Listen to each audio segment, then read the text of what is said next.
Hey dancers, it's Mr. Casey. This combination that I have set for you is a pirouette study. There are going to be two pirouette combinations in this study for you guys to play with. One travels, so if you have a kitchen, a basement, a dance room, a living room, back patio, if it stops raining. I know I'm in Portland, it's pouring, so it's normal spring here, but it's hard to do if you don't have a little bit of space. But I'm going to give it anyways because it's fun and there are people that have space. So obviously I'm the studio because I don't have any space at my house to do this one. But so it's going to be done to a waltz. If you're interested, we're using this CD. It's Tchaikovsky's Music for Ballet Class by Whit Kellogg. One of my many CDs, but I really enjoy his work. So anyways, we are doing, like I said, two pirouette studies. The first one, I think all of you can attempt it, level 2 and above. Level 1, this is not for you. This is probably too complicated that you're not going to have the grammar to approach it that we study in Ballet 1. But Ballet 2, we've played with a lot of this stuff. It's just putting it together. 3 and above, you should be able to be nailing this. So anything level 5 and 6, I would definitely, again, stay off of point shoes, particularly at home without a teacher there to help you. But I would be probably doing it with variations, which I'll call out as we go. So the way this process will work for the combination is I'm going to break it down. Sorry, I'm moving my computer around. I'm going to break it down, and then we'll do it together with the music. We're using the Waltz Pirouette for the first traveling combination. And I'm going to do it facing the mirror so you can see it in the reversal. And then we'll do it right and left with the music. And then we will go on to the second pirouette combination, which is to a tango. That one is in place. So if you want to skip forward to that one, you can. Or if you want to try the waltz one, that's fine. It's like I said, the big difference is that the waltz one's travels. There are no inside pirouettes, no en dedans pirouettes. These are all en dehors pirouettes to the outside.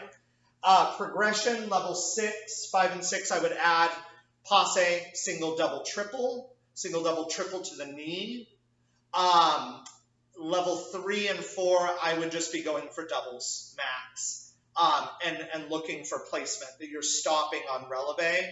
After you do your pirouette, you're going up and staying, and then going through susu to finish. But let's go ahead and break out some combinations. So, from whatever side you're on, we are taking a tendu et face, preparatory port de bras, and it is, again, a waltz. So we have a little bit of slide travel here, plie pas de bourrée to the 4th position. From there, we're just going to do a passe, preparation, tendu front, plie pas de bourrée, glisse out of it, glide forward, push, and we have a single. From there, we do it again, tombe pas de bourrée, through the 5th, through the 4th to the arabesque, tendu plie, and a double, if you have it, back to the 4th position. So, breaking it down on the other side. Effacé tendu, preparatory port de bras, line for the audience to see. You slide out to go up, slide out to go down. This is simply for placement. Retiré place. Pull back down. From there, out to the 2nd, pas de bourrée slide, plie, one single turn, pressing down, flush through, pas de bourrée, glisse out of it, press, double if you have it, doesn't look like I do today, and stretch. Then you finish and walk off. So, I would do it right, left, zigzagging if you have a lot of space. If you don't have a lot of space, just don't travel as much, and you still want to take this combo, totally fine. Just don't travel as much.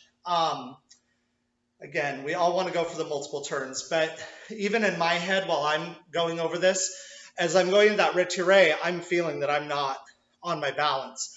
So in my head, as a dancer, I'm going, why am I even going to go for a single or a double? I can't even stand up here straight and hold that position, let alone spin it around in that position. As a teacher, I'm going, oh my gosh, Casey, like pull yourself together. So that is a key for you too. That internal narrative shouldn't be negative. Critical is acceptable as long as there's a goal to get beyond that criticism. Why is it not working for you? For me, it's my core. I was not holding my core, and my calf strength, while decent, was not pulling that heel up high enough to attain that balance. So with the music, we'll try the waltz pirouette and see what happens and see if I can correct those myself. So we'll see. It's early this morning.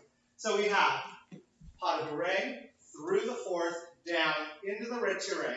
That should unfold back as you go through to the single. Single unfolds back. Remember, the finish is the pirouette. Pirouette's not the spin, it's how you finish it. Down, double, single, triple to the knee. Those are your progressions. Then we can go to the other side. Okay. Let's go ahead and get started with our waltz. And then we'll get to the tango.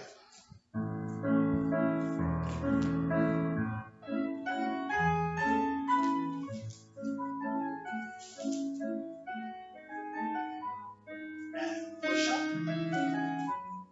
And hold.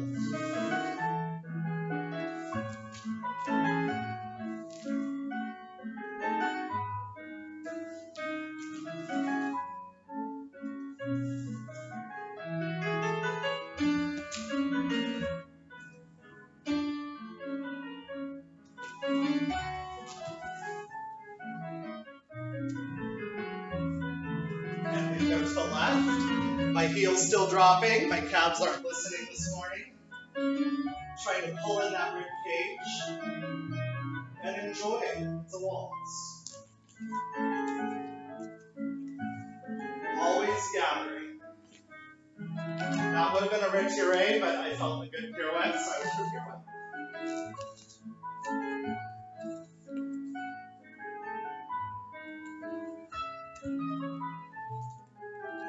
Try not to hop off that leg like I'm doing.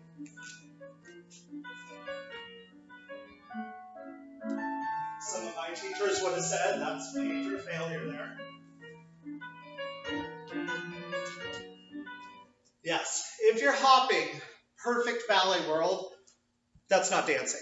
That's getting through it and hoping nobody saw the hop. But classwork should be about that. It should be experimenting and understanding where the problems in the combo lie. So, just to discuss,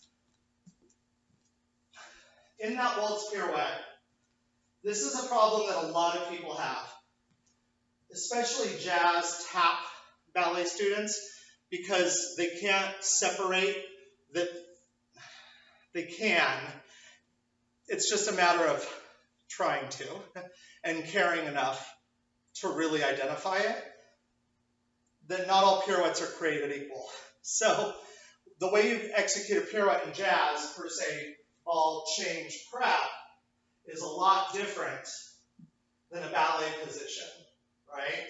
And even in a ballet position, right, we shouldn't be doing this. So there are two major positions, which is why we're doing two pirouettes. The lunge fourth position, some people call it the balancing pirouette. It's about depth. It's about transfer of weight, 70% right, 30% left, pushing forward and elongating that supporting side out, middle finger in front of the nose. So if you're reaching for dollar bill, this elongating back. This is not side.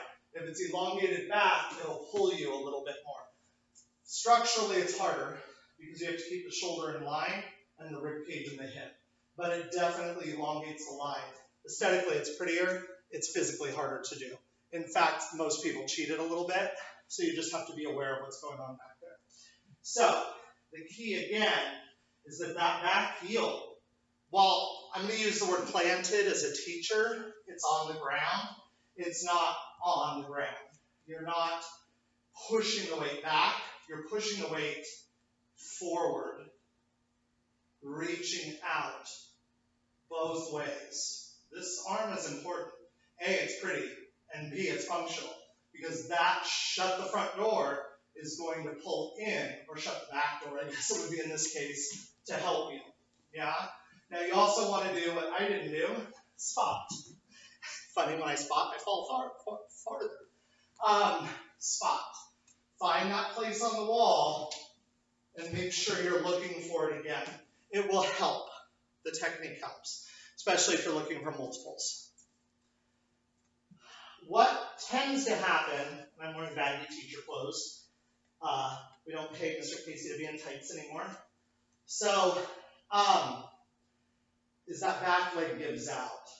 That is huge in dancers, recreational competition, heck, even ballet schools. Every now and then you just see that release. Can't happen, because if it is happening, there's weight on that back leg. They are pushing back too much instead of pulling forward. Because ideally, like an arrow, this back leg in this arabesque line is going to go right up to retiré as quickly as possible.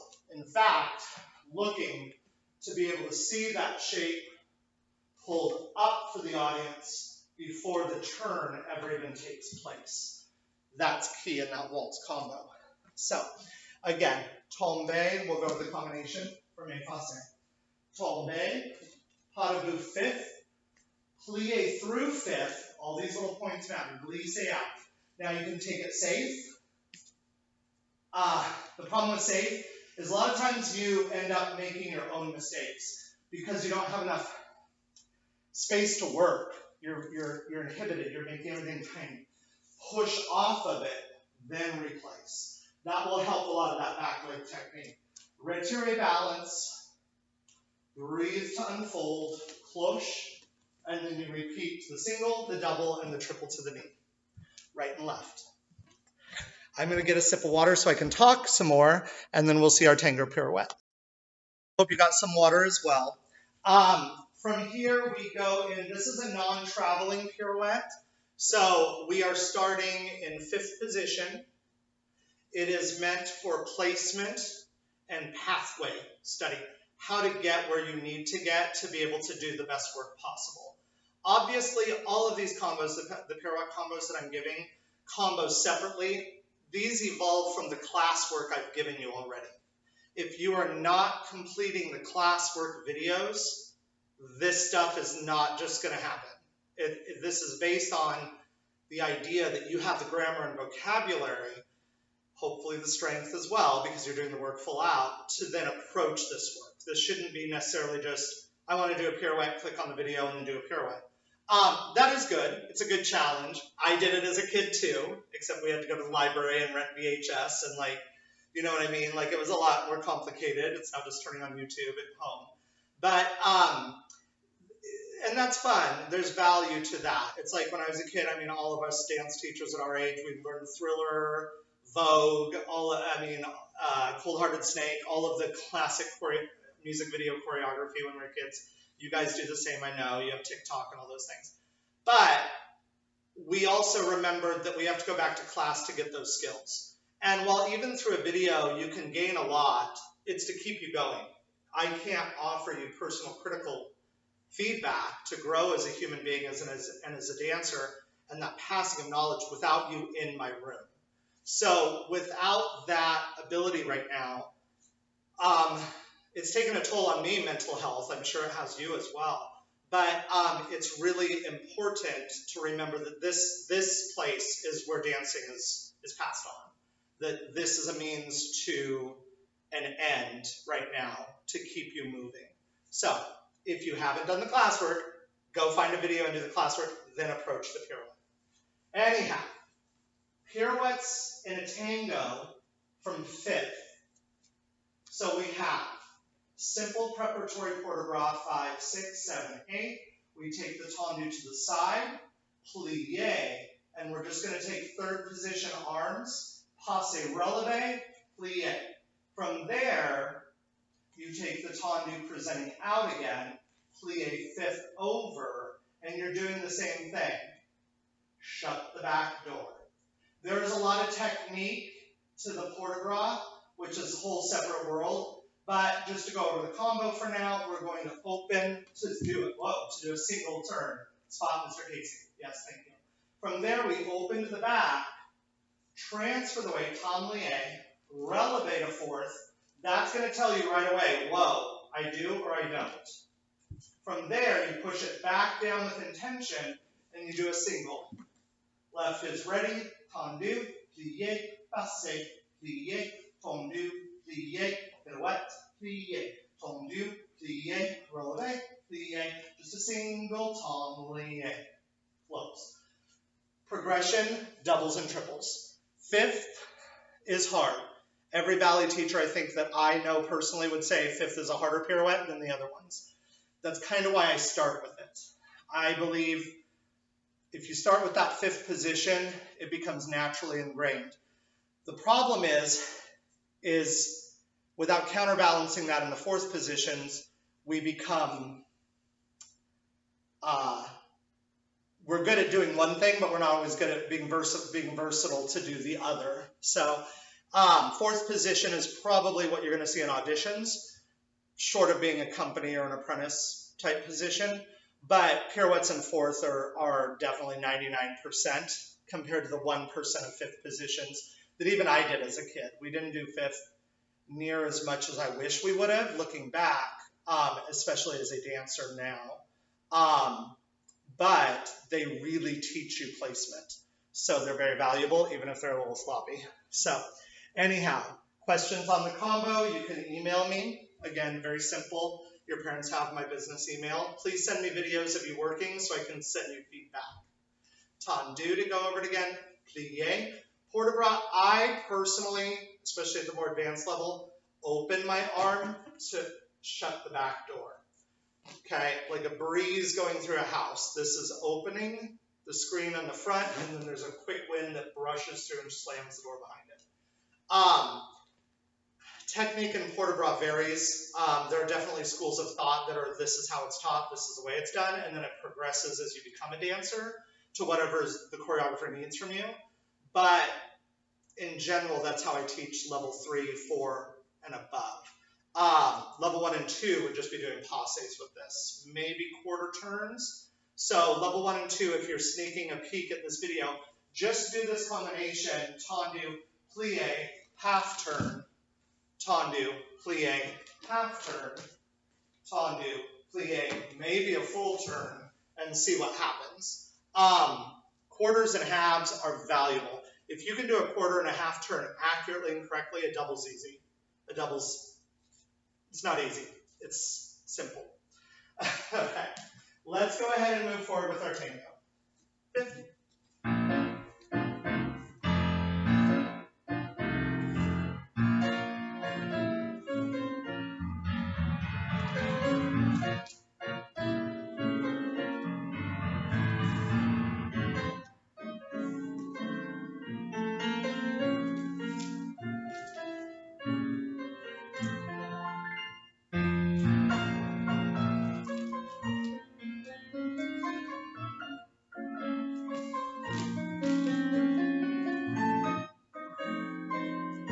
Now I did that in a slow tempo. You can go back and do that at full speed.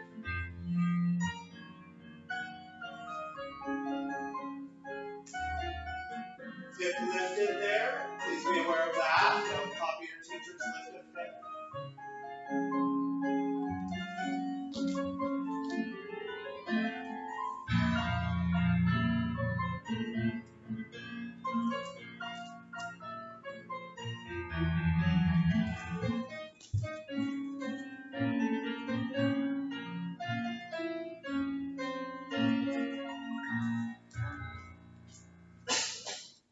So some details. Critical for myself, I lifted my hip on that left side.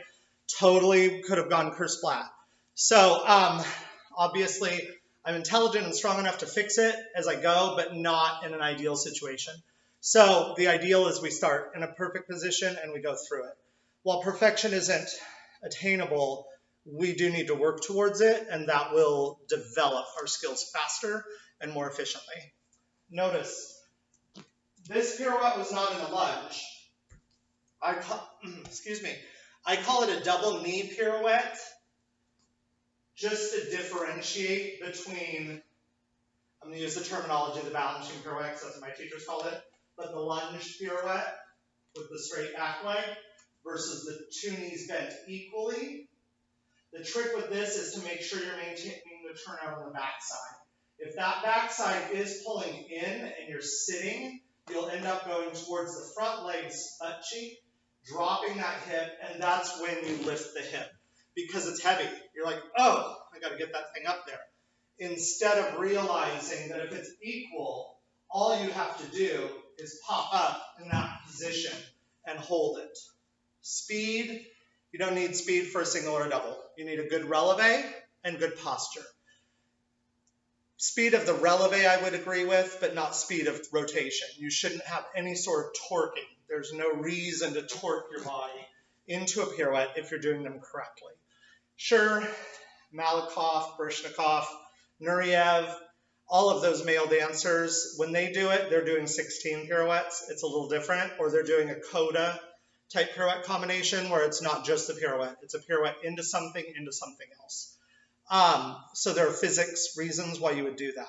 But as a student, you should never train for that. That should be something that you see in repertory and then you're asked later to do and you progress when it's given to you as opposed to necessarily getting ready for it. That's not exactly what I want to say because you should be getting ready for anything and being versatile.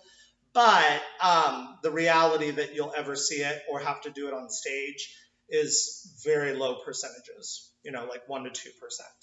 So I hope you enjoyed my waltz pirouette and my tango pirouette. Please send me videos of you doing them so I can send you personal feedback. That's key. Love you all and miss you.